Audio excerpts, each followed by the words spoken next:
Hello, and it's so great to have you here at this debate today run by Avon Schools Eco Network. We are a group of young people from schools across Avon working for a sustainable future. My name's James Bennett and I will be your host for this evening. I'm also joined behind the camera, as you can see over here, by two producers, Sophie, who is our front of house producer, and Eleanor, who manages our social media. Other people who have helped with preparing for this debate include Matty, who's here with us, Muna, who's not here today, Oliver, Jack and Queenie, who's also with us today. And of course, our wonderful mentors who are also with us today. So now the reason this debate is taking place is because in 2016, in the Bristol City Council elections, only 44.76% of eligible adults voted. Now surely democracy is far too precious for just 44.76% of us to be part of it. On top of that, we have the climate and ecological crisis. And these candidates for mayor will be judged on how well they deal with this. This is surely the elephant in the room when it comes to this election. So now the candidates have all been asked to prepare an opening statement, which we respectfully ask is no longer than 1 minute. The statement will be answering the following question. Why should the people of Bristol have confidence that you will be the mayor to tackle the climate crisis in our city? I think we can have confidence because we are actually doing it already. Over the last few weeks, I've visited housing developments around Bristol with ground source heat. There's hydropower coming to the city. We've also, just across the road here, just released Brislington Meadows from plans for housing. But it's not just isolated projects, it's what we've done. We've built the whole city plan around delivering the sustainable development goals. And underpinning that is the ecological strategy and the climate strategy. So we've rallied the whole city, not just Bristol City Council, but the whole city to delivering on climate change and the ecological emergency. Thank you. So let's be clear, it was the Green Party that brought the motion to declare the climate emergency a few years ago and to reach net zero by 2030. So the climate crisis and climate change is in our DNA. So whether we're looking at building houses, transport systems, looking after our parks, it's climate change that is at the heart of all of our policies. And the job of mayor is to actually take that policy and get things done, to really make change in the city. It's where the rubber hits the road. And just to tell you a little bit about my past, back in the mid-90s, I led, and with some other people, a campaign to stop an incinerator being built in Avonmouth and instead to persuade the City Council to invest in the curbside recycling scheme that we have today. And that's one of the reasons why Bristol has one of the highest recycling rates in the city. So it can be done. If you elect Greens and go green, then you can make real change. So I have that track record, we have the passion and the expertise to really tackle climate change and reach our net zero target. Yeah, as part of the older generation, we certainly have quite a job to do for you guys and to make sure that we do improve the environment over the next 10 years or more. Today was a good day for the environment because the Conservative government announced plans to increase or to reduce the time it's going to take to achieve their targets of 78% reduction by now 2035. And I think this has got a good impact on Bristol because this will mean that it'll make things more achievable. Bristol can't do this on its own. And, I think all of us would agree that, to decarbonise the whole of this city is a huge job. And to do it by 2030, we now have a bit more of a chance because of the Conservative government. My background in science equips me to deal with the climate crisis. Throughout my career, I've done my part for the planet. I reused plastics during my PhD and washed and autoclaved where I needed to, and instead of using fresh plastics every time. As a scientist, I'm evidence-led, and that's why I'm proud that the Liberal Democrats in Bristol are proposing ambitious plans for tackling the climate crisis. We're committed to building a tidal power generator in Bristol, retrofitting homes, dedicated cycling lanes, and rolling out electric car charging points and more. But decisions in Bristol about the future of our city and the future of our planet should not be solely down to one person, and that's why I want to scrap the mayor. The system puts too much power into the hands of one person. Instead, we must prioritise local democracy, which is essential to the climate crisis, which requires everyone working together to ensure that nobody's left behind. Thank you. Now a question for Sandy and Caroline.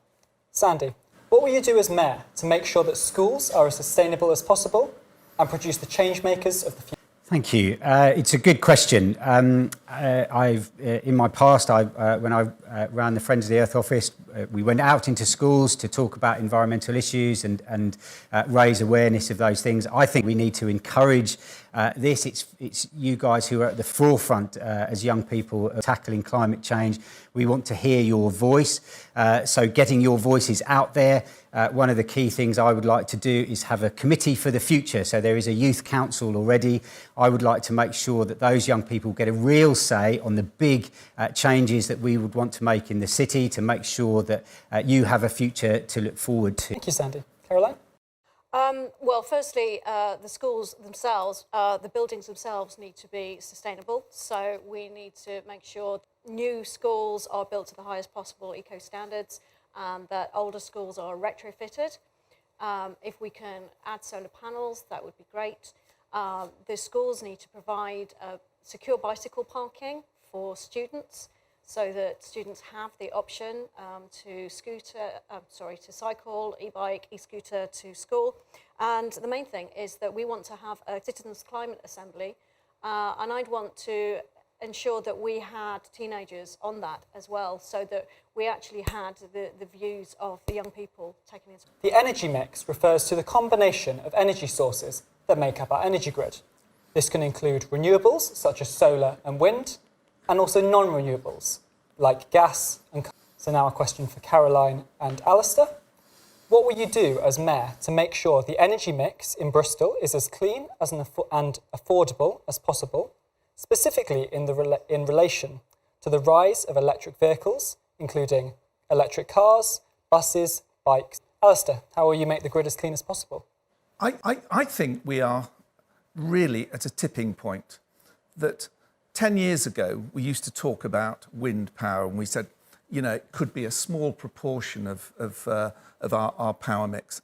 And look at it, you know, over Easter, I don't know if anybody else has a look on the climatedashboard.co.uk, but we used we didn't burn much coal, and wind and solar and a bit of nuclear was virtually everything that we used. So it was a renewable mix. Now the issue is that then the following week, when it was quite cold, but it was a bit sunny, but there was no wind, then of course, you know, things went the other way. It's a difficult mix, and I would agree with Caroline that there's a lot of different solutions there, and we need to look at energy from all different sources, because we can't rely purely on wind and solar. So can you tell us specifically what you're going to do, though? Well, as Mayor, I mean, we will do as much investment as we can in wind and solar, because that's really within our gift to an extent. But we do need perhaps nuclear power as well, and I would certainly be in favour of the nuclear fusion plant that may go ahead north of Bristol. You think we can't just use batteries instead? Well, from what I've read about batteries, there is not enough batteries in the world, or we couldn't make enough to actually the ability to store that amount of power that we would need. Because, of course, as Caroline says, we will need more electricity, not less, because we will be powering electric cars. You know, everybody that wants to move around will be using electricity. So, you know, there's a huge amount of electricity that will be needed. So I think battery power, from what I understand of the science, is that it's probably not a goer. It will be in the mix, but it's only a small amount. What we really want to do in Bristol is harness the power of the tide. We're sitting on the second largest tidal range in the world in Bristol, and we really need to make use of it. By building an Avon barrage, we would also be protecting the centre of Bristol from flooding, and that would give us a lot of renewable energy. The other thing we'd like to do is have a look at lagoons on the Severn Estuary. And also, we've got the Severn Estuary, and we can create energy from tidal power. It means that we could actually look at creating a hydrogen plant. So we could be then powering our buses and our transport from hydrogen. We do need to invest in electric vehicles because hydrogen vehicles are a little bit further away. So we need to put in car charging points in the city, but we've got a shortage of parking spaces as it is. So we need also to bring in electric car clubs so that you can get away from the need for everyone to own a car. According to a document on Bristol City Council's website, there are 300 extra deaths per year attributed to toxic air in Bristol. In order to deal with Bristol's toxic air, how are you going to expect people to use public transport more? What incentives or strategies will you offer to change people's transport behaviour? Yeah, so we were actually over at First today for a visit, and it is a huge challenge, particularly because of COVID and the reduced capacity of the buses to take people, and a natural nervousness that people are bringing forward now as well.